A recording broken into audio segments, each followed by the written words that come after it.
Hello all of you. Welcome you once again to my YouTube channel live section.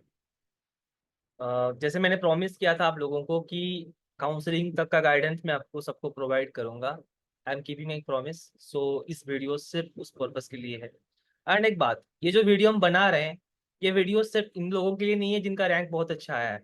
इसमें सबके लिए कुछ ना कुछ है। तो ट्राई करना लास्ट तक वीडियो सुनने के लिए, ठीक है। एंड ये जो आप आगे आगे का आपको डिसीजन लेना है, तो इस पर्सपेक्टिव से ये बहुत आपको काम आने वाला है, क्योंकि ये मेरा खुद का एक्सपीरियंस है जो आप लोगों के साथ में शेयर कर रहा हूँ, ठीक है। तो फर्स्ट यहाँ पे आप तीन कैटेगरी में लाई कर सकते हो। एक, अच्छा रैंक आया है, ढूंढ रहे हो कौन सा ब्रांच अच्छा है, कौन सा कॉलेज अच्छा है। दूसरा, कुछ एक मीडियोकर सा रैंक आया है पर हाँ श्योर हो कि सिलेक्शन हो जाएगा, उस हिसाब से कौन सा कॉलेज चूज करेंगे। एंड चौथा, थर्ड कैटेगरी ये है कि आपको पता नहीं है इस बार होने वाला है सिलेक्शन या नहीं, थोड़ा कंडीशन डामाडोल सा है। ये तीन कैटेगरी तो हो गए। और एक एक्स्ट्रा कैटेगरी है, अगर आप बिल्कुल श्योर हो कि आपका सिलेक्शन नहीं होने वाला है, कोई प्राइवेट कॉलेज ढूंढ रहे हो। तो ये चार कैटेगरी ओवरऑल अगर देखें तो अभी जो ये वीडियो के लिए अप्रोप्रिएट ऑडियंस है, ये चार कैटेगरी वाले लोग। तो फर्स्ट ऑफ ऑल मैं एड्रेस करता हूँ उस क्वेरी को, how to choose your branch and. तो आप किस बेसिस पे ये चूज करें, आपको कौन सा कॉलेज लेना है, कौन सा सब्जेक्ट लेना है, ये। तो इसमें सबसे पहले आता है आपका फ्यूचर गोल। आपको क्या बनना है? क्या आप एक असिस्टेंट प्रोफेसर बनना चाहते हो? क्या आप रिसर्चर बनना चाहते हो? क्या आप मेडिकल ऑफिसर बनना चाहते हो? क्या आप खुद का प्रैक्टिस सेट करना चाहते हो? तो ये चार चीजें मोस्ट ऑफ द मतलब ये प्रोबेबल ऑप्शंस है आयुर्वेद के बाद, बीएमएस के बाद। तो इनमें से आप क्या करना चाहते हो? आप क्लियर हो क्या? पहले इस बात के लिए अपने आप से पूछो कि what is your aim, what you want to be. Second thing, interest. मैं भी बनना चाहता हूँ, ठीक है, पर कौन से सब्जेक्ट में? Is it anatomy, is it काय चिकित्सा, एनीथिंग ना। कि आपको कौन से सब्जेक्ट में मजा आता है, ये आपके लिए ध्यान रखना बहुत इंपॉर्टेंट है। क्योंकि अगर इंटरेस्ट नहीं है उस सब्जेक्ट को लेके 3 साल पढ़ो और जिंदगी भर उसी सब्जेक्ट का टैग अपने साथ रखो, तो ये आपको दिक्कत देगी। तो इसलिए आपका इंटरेस्ट, सोल इंटरेस्ट जिसमें है, इस पे जाओ, ठीक है। और और एक पॉइंट लिखा है मैंने, गोल इन द सेंस आपको क्या चाहिए आगे। कभी कभी आपकी फैमिली बैकग्राउंड बैकग्राउंड को देखते हुए आपको थोड़ा पैसों की जरूरत होती है, तो आप स्टाइपेंड के लिए वहां जा सकते हो, ठीक है।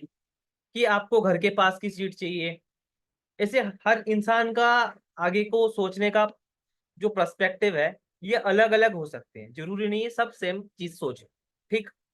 तो ये बेसिकली ये तीन चीजें हैं जिसको देख के आपको एक ब्रांच चूज करनी चाहिए, ठीक है। तो आप सबसे पहले ये ध्यान रखो, अगर आपको जो करना है आप उस बात के लिए कितना क्लियर हो। तो ये फर्स्ट जो 3 पॉइंट है एक पेपर पे लिख दो कि मेरा फ्यूचर गोल ये है, मुझे इस सब्जेक्ट में इंटरेस्ट है, मुझे आगे मेरे फैमिली के लिए या फिर पर्सनल लाइफ के लिए मुझे ये चीज चाहिए कि मैं घर के पास रहूं, या फिर ज्यादा मैं कमाऊं, या मैं ज्यादा वेल एस्टेब्लिश्ड हूँ। एक पर्सनल गोल भी होता है ना एक, ठीक है, जो फैमिली के साथ भी रिलेटेबल होता है। तो उस चीज को भी सोचो, क्योंकि हर चीज यहाँ पे बदल जाएगा। आप एक सीजी जहाँ पे पीजी सीट चूज करोगे वहां आपको जाना भी है ना। तो हर चीज सोच के ही अभी अभी हमें फॉर्म आगे भरना होगा, ठीक है।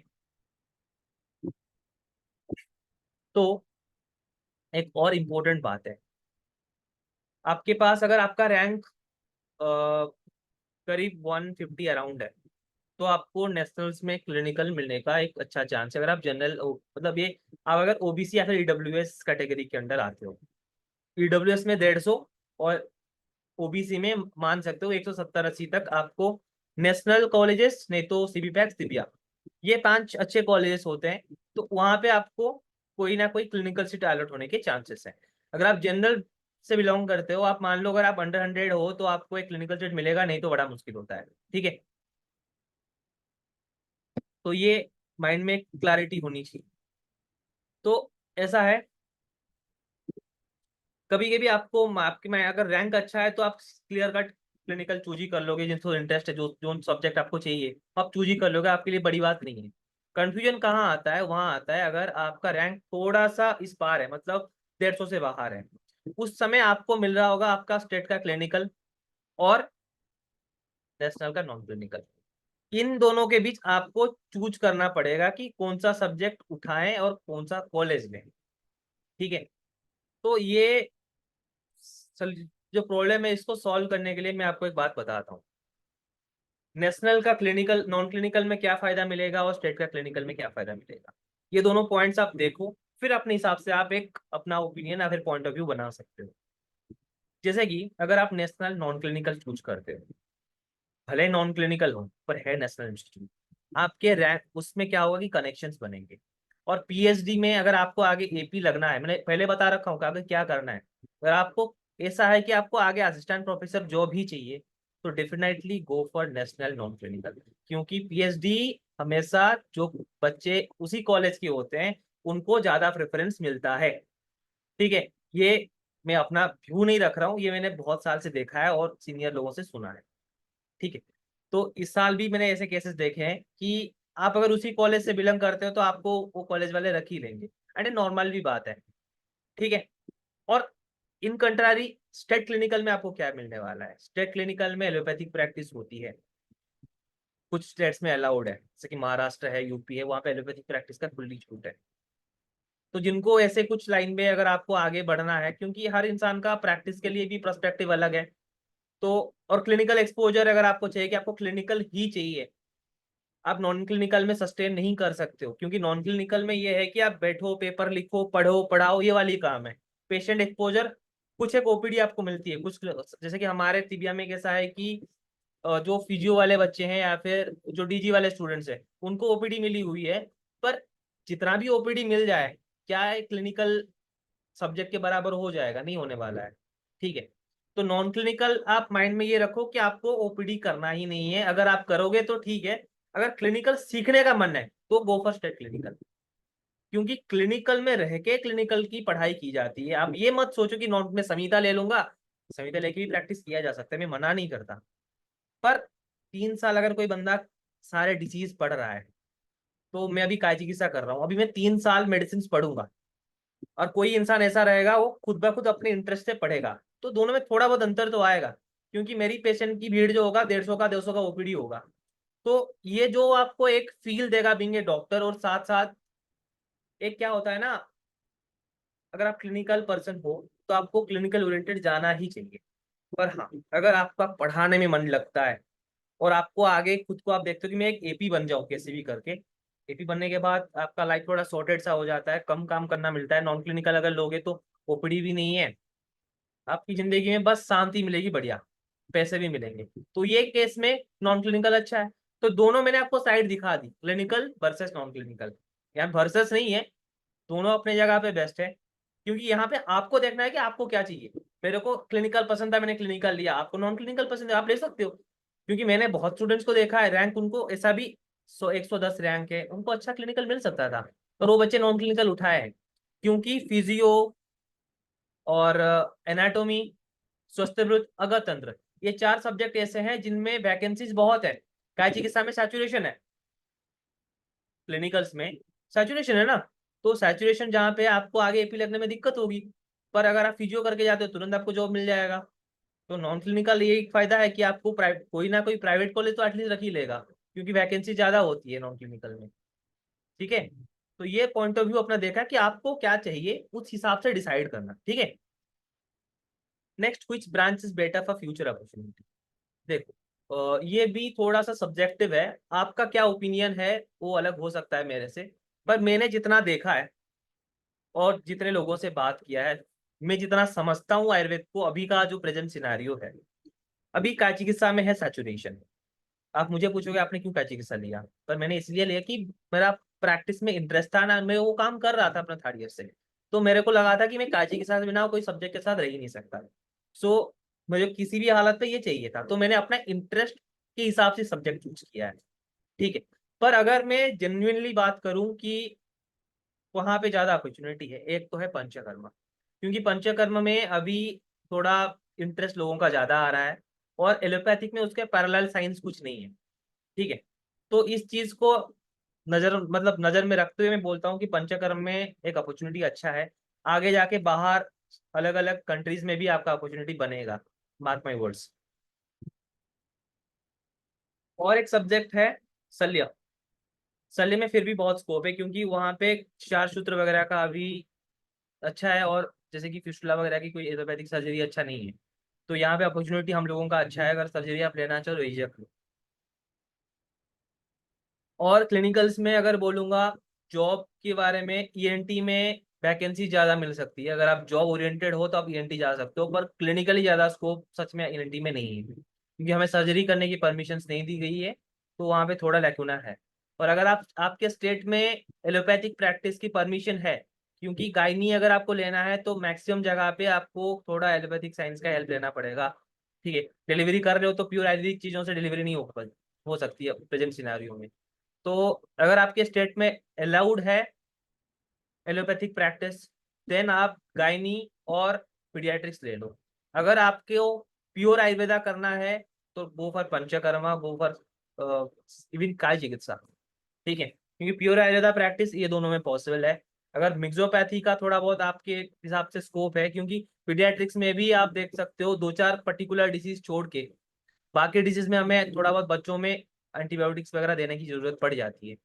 तो अगर आप लीगली चीज़ों को करना चाहते हो तो आपके लिए यही बात है। क्लिनिकल का बता दिया मैंने, और नॉन क्लिनिकल के बारे में तो ऑलरेडी एक्सप्लेन कर चुका हूँ। अपॉर्चुनिटी अगर जॉब की बारे में बात करें तो फिजियो एनाटोमी और स्वस्थवृत अगत तंत्र, ये चार सब्जेक्ट, इवन संहिता, संहिता हर ईयर में पढ़ाया जाता है। इन सब में थोड़ा जॉब की रिगार्डिंग ज्यादा स्कोप है।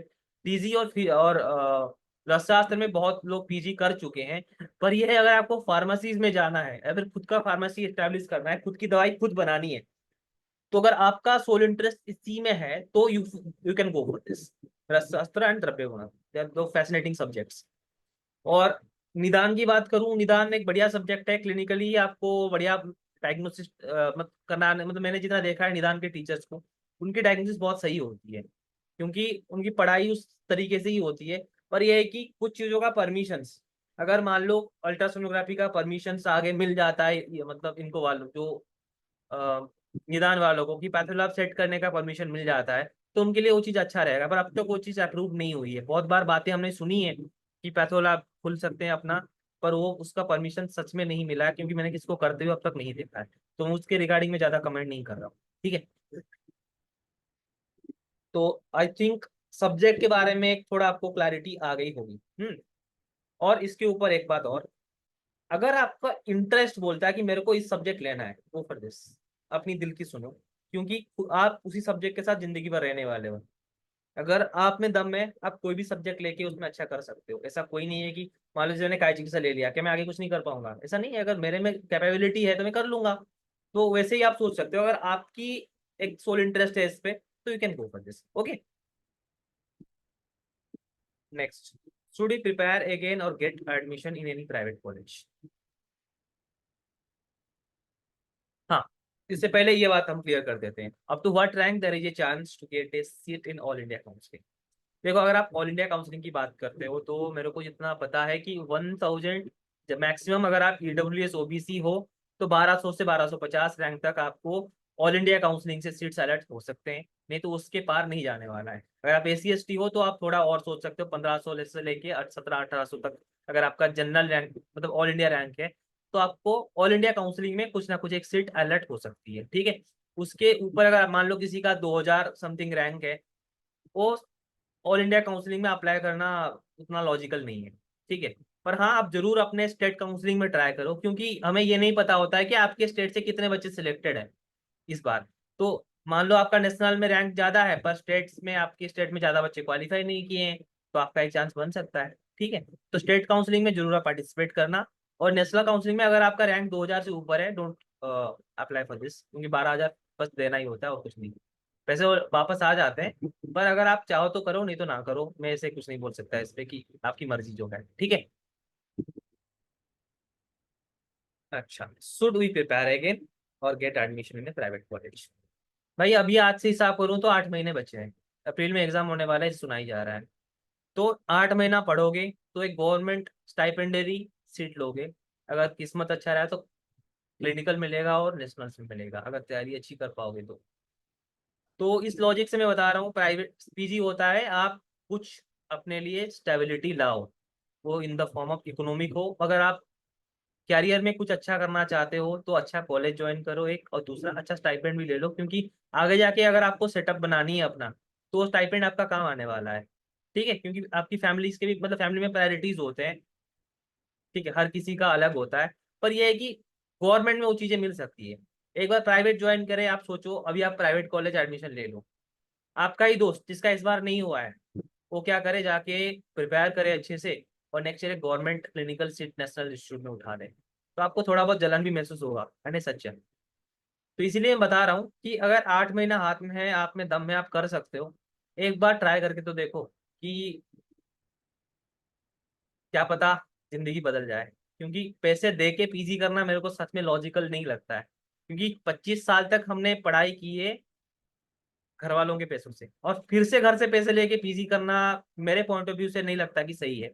पर हाँ, अगर ऐसा है कि आप 3-4 साल से पीजी दे रहे हो, आपका हो ही नहीं रहा, और आपके पास समय कम है, और आपके घर में वो लोग इकोनॉमिकली इतना साउंड है कि आप वो अफोर्ड कर सकते हैं, अब जाके कर लो। पर अगर थोड़ा बहुत दिक्कत उसी बात का है तब तैयारी करो, 8 महीने बचे हैं, मैं गाइड कर दूंगा क्या करना है कैसे करना है, पर तैयारी कर लो, आपके लिए वो फायदेमंद रहेगा। क्योंकि आगे जाके आयुर्वेद में बहुत स्कोप्स आने बाकी हैं। जैसे कि मान लो कि WHO के साथ कोलैबोरेशन हो रहे हैं, नए इंस्टीट्यूट्स लॉन्च हो रहे हैं, तो हर जगह ना एक नेशनल इंस्टीट्यूट का पीजी हो या फिर कोई गवर्नमेंट कॉलेज का भी पीजी हो, आपके लिए एक चांस है। अगर आप प्राइवेट से बिलोंग करते हो ना, आपका थोड़ा चांस वहाँ पे कम हो जाता है। आप खुद से ही सोचो, कोई गवर्नमेंट कॉलेज अभी नेशनल से पास आउट पीजी कोई जगह इंटरव्यू देने जाएगा, और कोई जगह एक प्राइवेट कॉलेज का जाएगा, 10 मिनट में अपने आप को आप इतना ज्यादा एक्सप्रेस नहीं कर सकते हो। आपको हमेशा लोग अपने कॉलेज एंड सब्जेक्ट से जज करेंगे ही। ठीक है, कितना भी बोल दे कि आपके टैलेंट के हिसाब से सब कुछ होता है, मैंने ये होते हुए नहीं देखा है। ठीक है, बहुत रेयर लोगों को मिलता है, हाँ, मिलता जरूर है। आपके अगर आपके पास टैलेंट है तो प्राइवेट से पीजी करो, गवर्नमेंट से पीजी करो, इतना फर्क नहीं पड़ता है। पर अगर गवर्नमेंट मिलता है तो उसका एक अलग चार्म होता है। तो ये मेरा पॉइंट ऑफ व्यू है इस रिगार्डिंग। ठीक है,